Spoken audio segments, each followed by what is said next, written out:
bien, ce matin, vous êtes place de l'Indépendance hein, et vous décidez d'aller faire un petit tour à Anna-Laquelle. Alors pour mieux vous situer,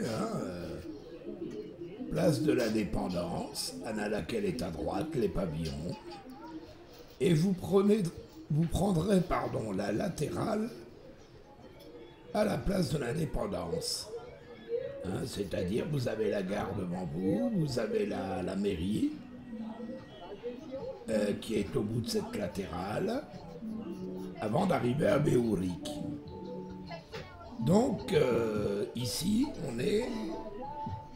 on a passé les pavillons couture, lamba, c'est-à-dire linge de maison, et on est arrivé, donc il y a encore quelques pavillons avec un peu de bouffe, un peu de tout, où les bouchers sont réunis.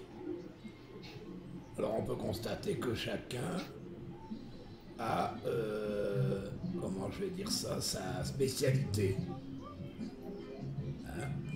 Ici on est dans le coin volaille, ici saucisse.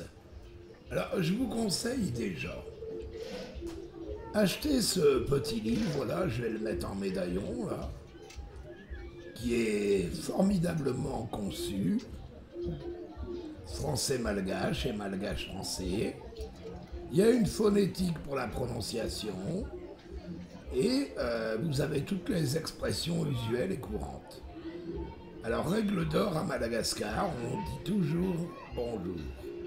Manawana. On peut dire monsieur ou madame, Ramsey, madame. Ça n'a pas d'importance tant que vous dites Manawana. Et, comme vous pouvez le constater, c'est rare que vous aurez des prix affichés.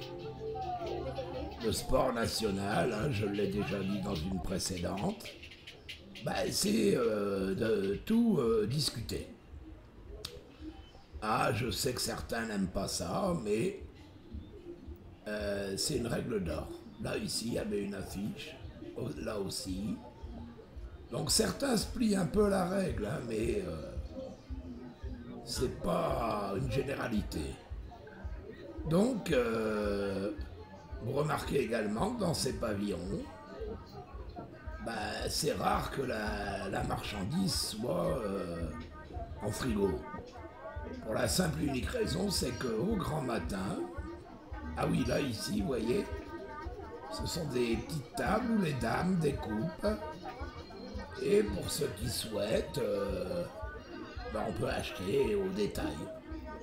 C'est-à-dire si vous voulez pas le poulet complet, vous avez des morceaux. Et donc, en général, ils vont chercher leurs marchandises aux abattoirs, au grand matin, même la nuit.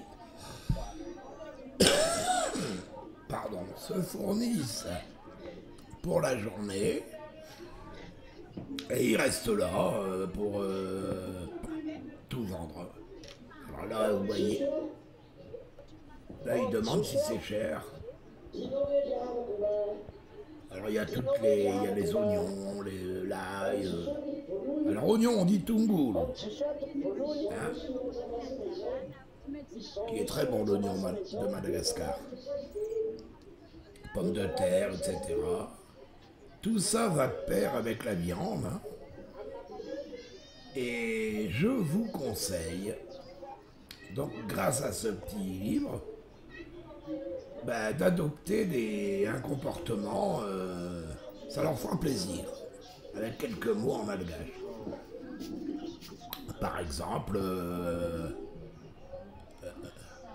si vous voulez demander le prix au kilo d'une marchandise, on dit en général Otini kilo arai azafad.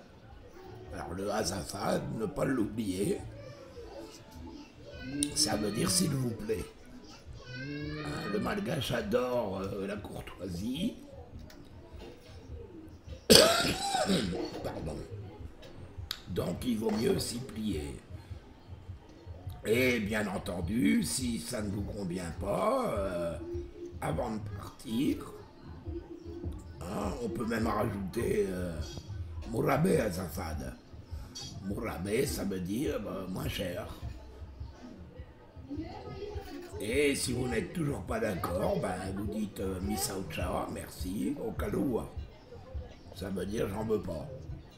Vous voyez, là aussi il y a les prix. Et donc le gars il reste là toute la journée en attendant de vendre tout ce qu'il peut. Alors pensez bien que si vous achetez à 5 h du matin, ce ne sera pas le même prix que si vous achetez à 18 h le soir. Hein? Lui, son but, c'est de vendre tout ce qu'il a étalé. Voilà. Donc là, ces pavillons, ça vaut le coup. Hein. Il faut vraiment aller voir ça, car c'est typiquement malgache. Voilà, je vous remercie et bonne balade.